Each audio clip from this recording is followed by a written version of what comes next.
A era napoleônica foi responsável pela difusão da forte influência que a burguesia alcançará a partir do fim da Revolução Francesa. Com a derrota de Napoleão Bonaparte, as antigas monarquias absolutistas europeias, que governavam antes do domínio francês, procuraram restabelecer o absolutismo e o mercantilismo.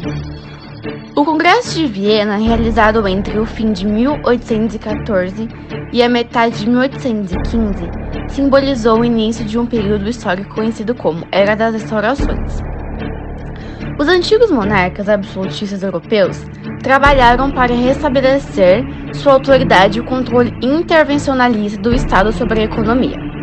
No entanto, as ideias liberais tão difundidas durante a Revolução Francesa jamais perderiam sua força e, mesmo durante essa fase restauradora, os defensores do absolutismo já sofriam com o impacto das mudanças e a impossibilidade do plano retorno às condições anteriores. O bloco dos processos de independência na América Latina, que marcou os anos de 1815 a 1824, exemplifica a fragilidade dessas tentativas do restabelecimento do antigo regime, especialmente sobre o aspecto econômico, caracterizado pelo mercantilismo que, em seus supostos, assegurava a manutenção do sistema colonial. Mesmo na Europa, a força das ideias liberais continuava muito viva. Várias monarquias europeias, tentando se adaptar às novas tendências de pensamento, optaram por submeter-se a uma constituição. A partir de então, mesmo não estando submissos diretamente à população de seus países, os reis europeus passavam a ter seus poderes limitados, em maior ou menor grau, pelos interesses da burguesia. Teologias do século XIX.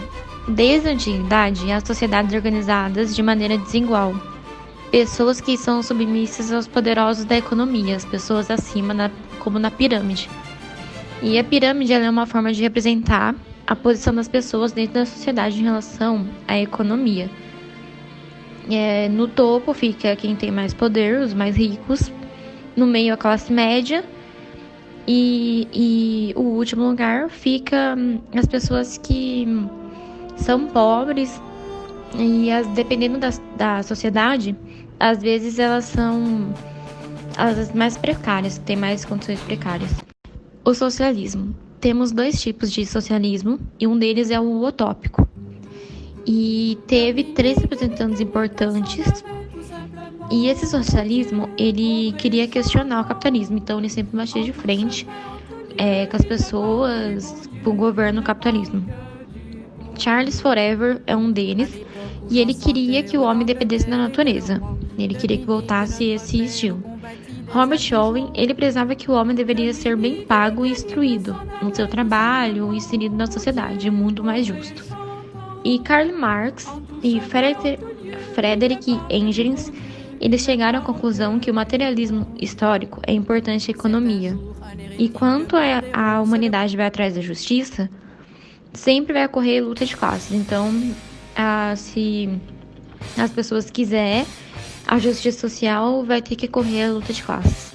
Tinha também a questão da mais-valia, o valor que é a mais das horas trabalhadas, que no caso não eram divididas. E o resultado era desequilibrado, com os patrões ganhando mais e os empregados sempre desfavoráveis nesse caso. O socialismo marxista é meio que uma justiça social, que é o principal objetivo, e do Karl Marx, né?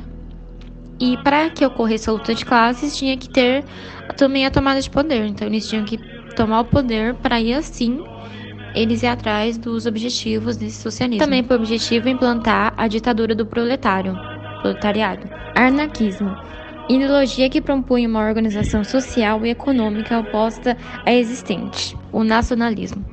Ele possui 2 vertentes que contribuem para uma nação. E uma delas é a união fundamental como base cultural, com os mesmos costumes, língua, tradições, passado histórico.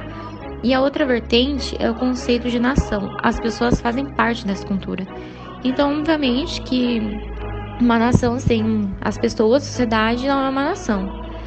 E durante o século XIX também teve os movimentos frutos do nacionalismo, como a emancipação da Bélgica, fim do domínio turco da Grécia, unificação dos 7 reinos italianos e formação do primeiro Reich, Império Alemão.